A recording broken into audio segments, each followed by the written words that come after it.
perkembangan e-sport merupakan buah dari kemajuan ilmu pengetahuan dan teknologi. Di era revolusi industri 4.0 sebagai dasar negara, Pancasila itu harus menjadi filter dan panduan dalam menyikapi fenomena ini, yang memiliki dua sisi positif dan negatif.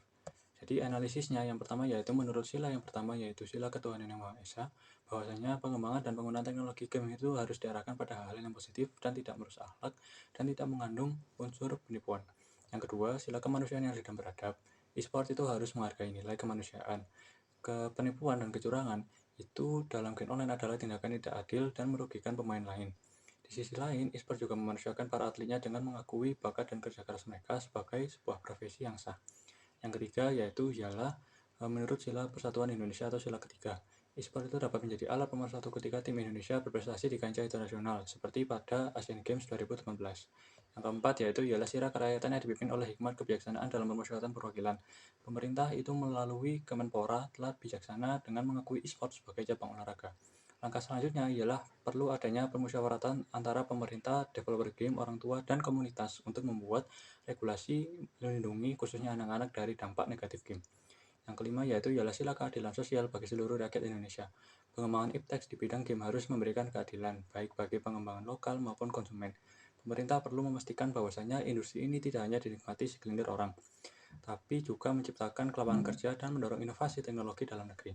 Perlindungan hukum terhadap korban penipuan juga bentuk dari suatu keadilan. Jadi kesimpulannya, dari perspektif Pancasila, e-sport itu dapat diterima sebagai bagian dari pengembangan iptek, selama dampak positifnya dikelola dan dampak negatifnya diminimalisir melalui regulasi, edukasi, dan penguatan karakter bangsa.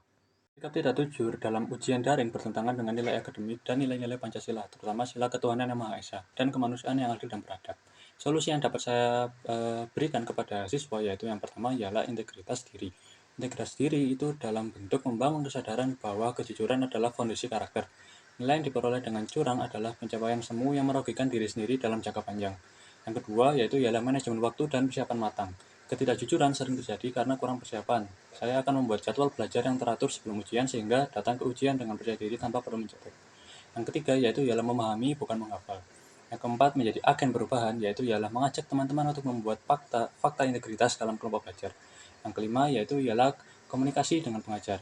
Jika menemui kendala teknis atau kesulitan materi sebelum ujian, itu dapat dilakukan adanya proaktif dengan bertanya kepada guru atau dosen.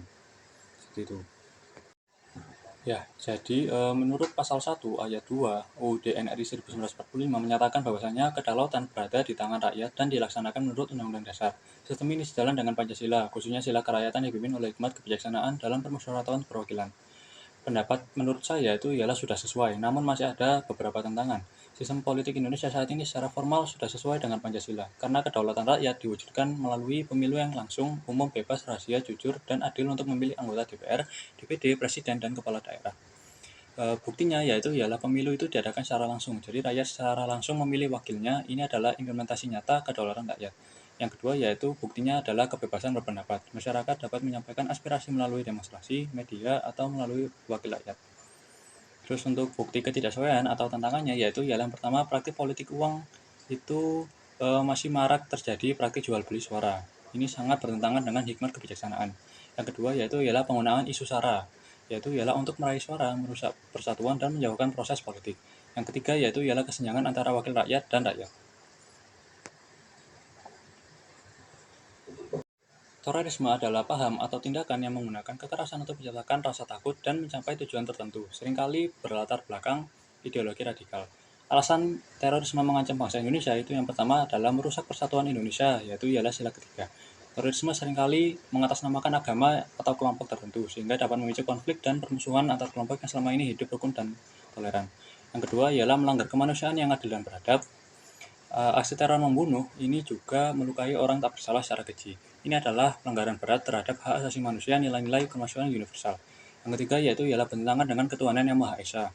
Tidak ada agama manapun yang mengajarkan untuk membunuh orang lain secara brutal. Yang keempat ialah menghambat keadilan sosial. Aksi teror merusak infrastruktur, mengganggu perekonomian, dan menciptakan ketidakstabilan. Yang kelima yaitu ialah mempermainkan kerakyatan. Terorisme ingin memaksakan kehendaknya melalui kekerasan, bukan melalui jalur musyawarah dan demokrasi yang telah disepakati bersama. Pancasila sebagai sistem etika berarti nilainya itu menjadi pedoman baik buruk, benar atau salah dalam bertindak. Pro kontra vaksinasi dapat ditimbang dengan pendekatan sebagai berikut. Analisis pro vaksinasi berdasarkan Pancasila. Yang pertama, menurut sila kedua kemanusiaan, vaksinasi itu merupakan wujud nyata dari mengutamakan keselamatan hidup manusia dan solidaritas global untuk mengakhiri pandemi. Yang kedua, yaitu ialah sila ketiga persatuan. Program vaksinasi massal bertujuan untuk mencapai kekebalan kelompok yang akan melindungi seluruh masyarakat tanpa pandang bulu. Yang ketiga, yaitu ialah berdasarkan sila kelima keadilan sosial. Pemerintah berupaya memberikan vaksin gratis bagi semua warga. Ini adalah upaya mewujudkan keadilan dalam hal kesehatan. Yang selanjutnya yaitu ialah analisis kontra vaksinasi dan tanggapan etisnya. Yang pertama, menurut sila ke-1 yaitu ialah sebagai masyarakat menolak karena keyakinan pada bahan haram atau teori konspirasi. Tanggapan etisnya, negara menghargai keyakinan ini, contohnya adanya vaksinasi halal dari Sinovac. Yang kedua ialah menurut sila kedua, mereka berpendapat tubuh adalah hak individu yang mutlak. Tanggapan etisnya, dalam etika Pancasila, hak individu itu tidak mutlak. Kebebasan itu dibatasi oleh hak orang lain untuk tetap sehat.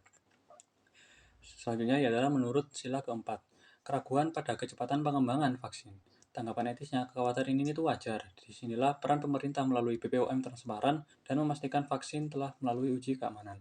Nah, kesimpulannya ialah dari perspektif etika Pancasila, program vaksinasi ini didukung oleh nilai-nilai kemanusiaan, persatuan, dan keadilan. Sementara penolakan vaksin itu meski dilindungi sebagai hak individu dan dipertimbangkan ulang dengan melihat dampaknya yang lebih luas terhadap keselamatan bangsa dan semangat gotong royong yang menjadi jiwa Pancasila.